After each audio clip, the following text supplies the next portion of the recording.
የእናንተ ህይወት ራሱ እኮ አሁን ሁከት ነው። አሁን ሰው ሁከት ውስጥ ነው።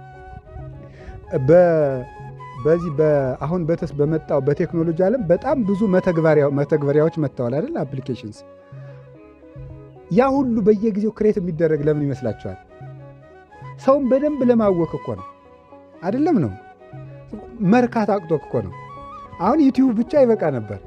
ፌስቡክ፣ ከዛ ቲክቶክ፣ ኢንስታግራም፣ ሜሴንጀር፣ ቴሌግራም፣ ቫይበር ጨምሩ፣ ኢሞ፣ ከዛ ዋትሳፕ፣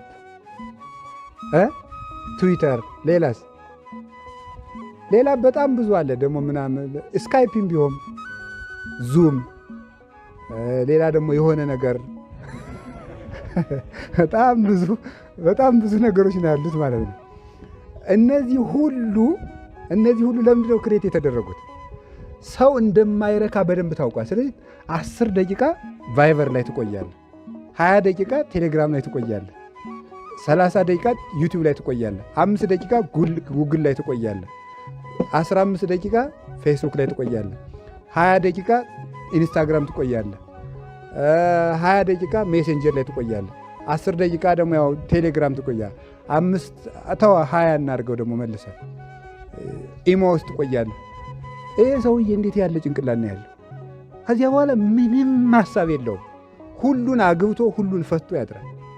በቃ እንደዚህ ነው ሀሳቡ ማለት ነው። ሁሉን ጨብጦ አንድም ግን እጁ ላይ የሌለው ሰው ሆኖ ይቀራል ማለት ነው።